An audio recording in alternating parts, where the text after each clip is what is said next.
Assalamualaikum warahmatullahi wabarakatuh.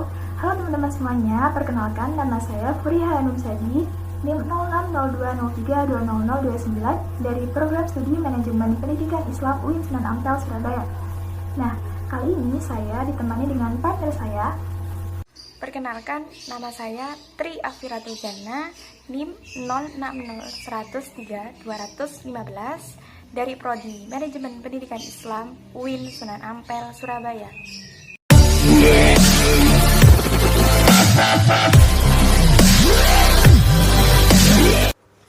Di sini saya akan menjelaskan tentang materi pertama, bagian A, yaitu mengenai teori persaingan dalam antar organisasi.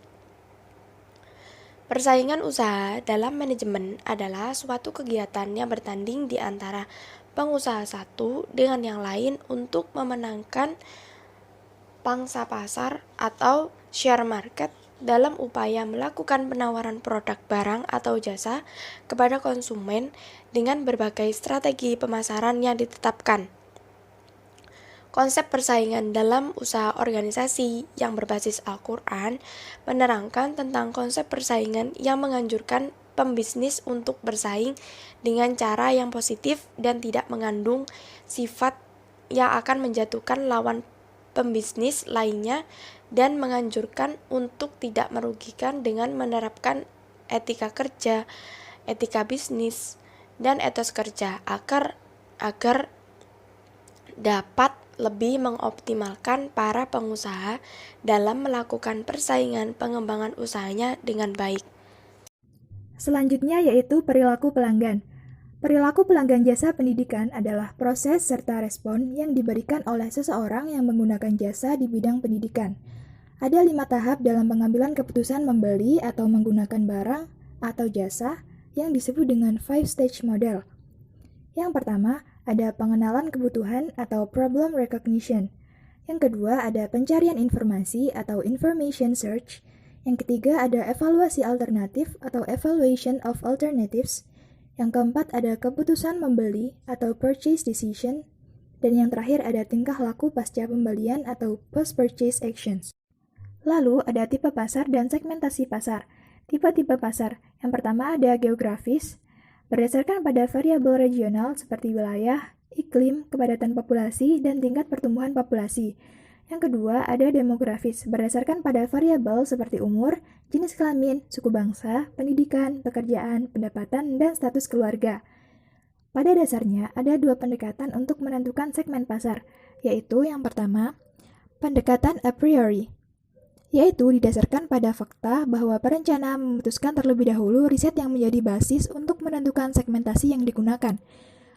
Yang kedua, ada pendekatan post hoc yang menentukan segmen pasar berdasarkan temuan penelitian. Jadi, hasil penelitian memberikan gambaran mengenai sikap, perilaku, atribut, atau manfaat jika memberikan fokus pada kelompok-kelompok konsumen tertentu. Contoh segmentasi pasar. Misalnya, lembaga pendidikan membuat segmen pasar produknya menyesuaikan untuk masyarakat yang bergaya hidup konsumtif dan mewah berbeda dengan segmen pasar masyarakat yang bergaya hidup produktif dan hemat. Mereka mementingkan kualitas harga yang lebih relatif murah. Lalu, faktor-faktor yang memengaruhi kelayakan segmentasi ada 5. Yang pertama, dapat diukur. Artinya, variabel-variabel dalam menentukan segmen pasar harus dapat diperhitungkan secara kuantitatif. Yang kedua, accessible. Artinya, dapat dicapai karena didukung oleh sumber daya yang dimiliki. Yang ketiga, substansial, artinya besaran dan nilai segmen pasar dapat memberikan kontribusi yang signifikan terhadap perusahaan. Yang keempat, unik, artinya segmen pasar suatu perusahaan dapat dibedakan dari segmen pasar perusahaan lain. Yang kelima, cocok dengan sasaran-sasaran dan sumber daya yang dimiliki perusahaan. Yang keenam, stabil, artinya perilaku pasar di masa datang dapat diprediksi. Selanjutnya yaitu proses strategi pemasaran. Yang pertama ada analisis peluang atau kesempatan. Yang kedua ada pemilihan atau penetapan sasaran pasar. Yang ketiga ada strategi peningkatan posisi persaingan. Yang keempat ada pengembangan sistem. Yang kelima ada pengembangan atau penyusunan rencana pemasaran.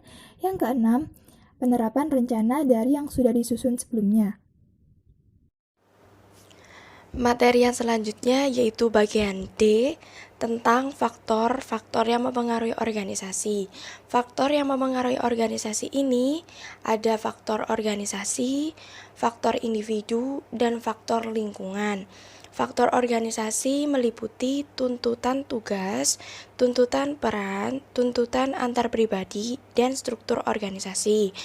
Faktor individu ini meliputi masalah keluarga, masalah ekonomi, kepribadian, dan pengetahuan, sedangkan faktor lingkungan meliputi kemajuan teknologi dan situasi politik. Faktor organisasi saling berhubungan dengan faktor lingkungan, sedangkan faktor individu itu melihat dari kinerja karyawan yang optimal, yang meliputi kuantitas keluaran, kualitas keluaran, jangka waktu keluaran, tingkat kehadiran di tempat kerja, dan kerjasama. Untuk materi bagian D yang selanjutnya yaitu ada faktor yang mempengaruhi komitmen organisasi menurut Maudayet, Born, dan Arumugam tahun 2006, antara lain yang pertama yaitu karakter personal. Ini mengenai usia, lama kerja, tingkat pendidikan, jenis kelamin, ras, serta faktor kepribadian, menjelaskan bahwasanya wanita lebih memiliki komitmen organisasi yang lebih tinggi dibandingkan pria. Yang kedua yaitu karakteristik pekerjaan dan peran. Ini meliputi semakin besar kesempatannya didapat dalam pekerjaan, semakin banyak pengalaman yang diperoleh, bisa menjadikan komitmen yang individu. Yang ketiga yaitu karakteristik struktur organisasi. Ini meliputi kesatuan, luasnya kontrol, dan sentralisasi otoritas. Yang keempat yaitu pengalaman kerja. Ini meliputi semakin besar semua faktor, semakin pula komitmen individu terhadap organisasi. Untuk yang kelima, itu tentang dukungan organisasi yang meliputi memprediksi sejauh mana pegawai mempersepsikan tentang organisasi dan mendukung kemajuan organisasi. Untuk materi yang selanjutnya yaitu materi bagian E tentang signifikansi perencanaan terhadap eksistensi dan persaingan organisasi. Kemampuan seorang pemimpin pendidikan dalam menerapkan sebuah perencanaan strategis adalah pengetahuan dan keahlian dalam memimpin sebuah lembaga. Sebuah keyakinan yang akan berpengaruh terhadap perencanaan strategi dan kinerja dijelaskan dengan seberapa pemimpin sebuah lembaga dapat membuat perencanaan strategi yang dapat meningkatkan kinerja yang nantinya akan berpengaruh pada keunggulan dalam bersaing.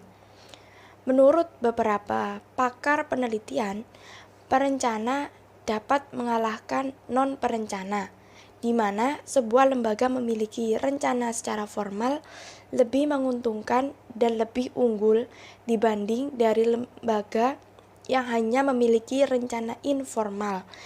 Dalam proses penulisan, sebuah perencanaan harus menulis ide dan tujuan yang akan dicapai terlebih dahulu, kemudian memulai memikirkan secara matang. Menurut D. Aveni dan Ravenscraft tahun 1994 menyatakan bahwa keunggulan adalah hal yang dinamis dan tidak bisa dipertahankan, sehingga persaingan yang sudah ada harus dinilai sebagai persaingan dinamika tinggi. Dengan sebab itu, persaingan dapat dihadapi dengan beberapa pemikiran strategi.